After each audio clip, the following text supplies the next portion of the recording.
The vast chamber of the Galactic Council stretched across 3 kilometers of polished obsidian flooring, its domed ceiling displaying the swirling cosmos above. Ambassador Marcus Webb stood at the human delegation's platform, his jaw clenched as he watched the proceedings unfold.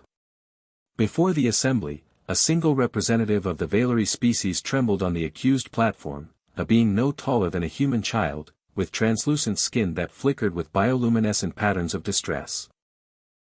"The Valeri have exhausted their usefulness to the Council," declared High Arbiter Krell, his metallic voice echoing through translation matrices. "Their mining colonies produce insufficient resources. Their military contribution is negligible. The motion to revoke their council protection and open their territories to annexation is hereby." Point of order. Marcus's voice cut through the chamber like a blade. The chamber fell silent. 12,000 species represented, and not one had spoken in the Valeri's defense. Until now.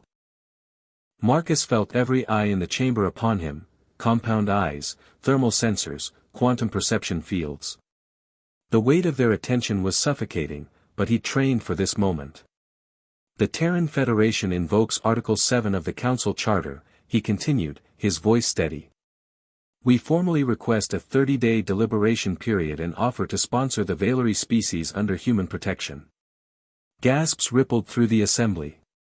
The Valeri representative, elders shimmering through depths, looked up with hope blazing across their translucent features. High Arbiter Krell's mandibles clicked in what might have been amusement. "Humanity has been council members for barely 2 decades.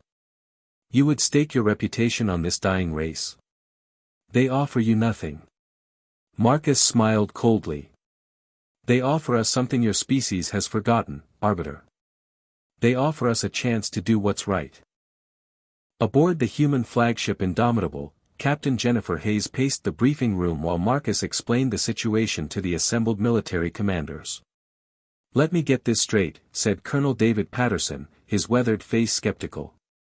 "We're protecting a species that can't fight, can't produce weapons-grade materials, and has been marked for extinction by half the galaxy."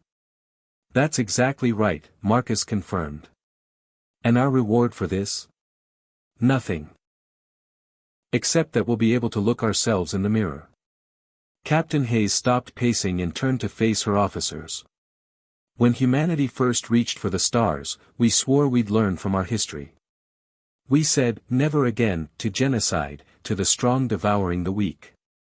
If we stand by now, those words mean nothing." Commander Rachel Torres, the fleet's tactical officer, leaned forward. "The Valeri homeworld is in the outer veil. If the Krellian Dominion moves to take it, we'll be outnumbered 30-1.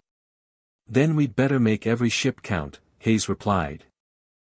The human fleet arrived at Valera Prime within 72 hours. Marcus stood on the bridge of the Indomitable as they descended toward the planet, a world of vast oceans and crystalline cities that grew like coral beneath the waves. Elders shimmering through depths met them at the capital's landing platform, accompanied by thousands of Valeri who had gathered to witness the arrival of their unexpected saviors. "Ambassador Webb," the elder's voice came through the translator, harmonious and fragile. "Why? Our 2 species barely know each other. We have nothing to offer you." Marcus knelt to meet the elder's large, luminous eyes. "My grandmother used to tell me a story about Earth's history. During our darkest wars, there were people who hid refugees in their homes, knowing they could be killed for it. When asked why they risked everything for strangers, they said, because when they came for others, no one stood up. We won't make that mistake." He stood, looking out over the gathered Valeri. "You don't need to offer us anything. We're here because it's who we choose to be." 3 weeks later, the Krellian war fleet arrived, precisely as intelligence had predicted. 200 vessels against humanity's 8 ships and the Valeri's modest defense platforms. Captain Hayes watched the tactical display with grim determination. "All ships, this is Indomitable Actual. Battle stations. Remember, we're not here to win. We're here to make them bleed for every inch."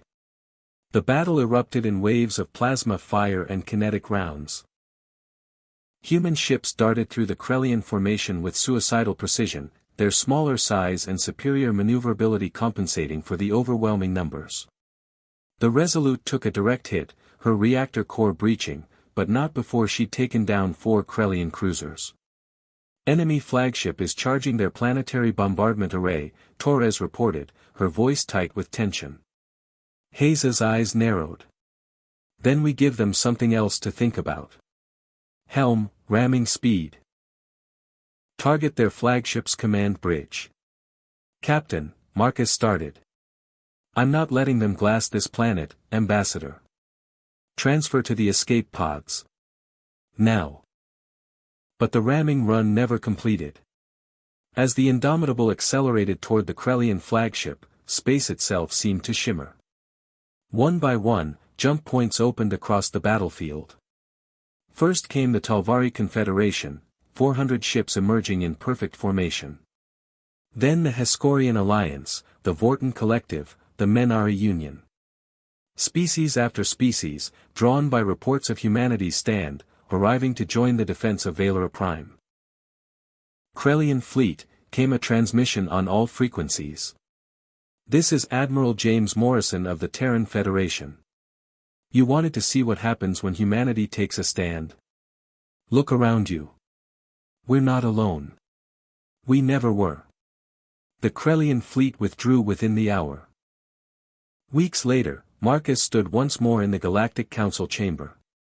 The Valeri delegation had grown, not just elders shimmering through depths, but a dozen representatives standing proud beside the human ambassador. High Arbiter Krell's voice held a note Marcus had never heard before: respect. The motion to annex Valeri territories is hereby withdrawn.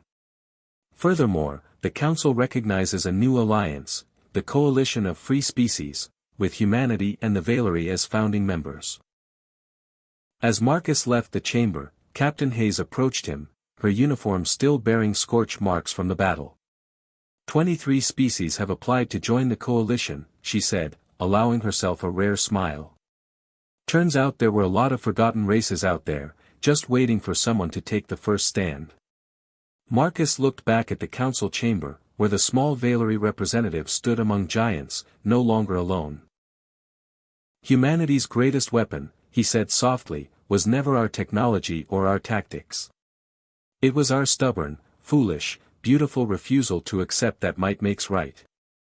That, Hayes agreed, and the fact that when we stand up, others find the courage to stand with us.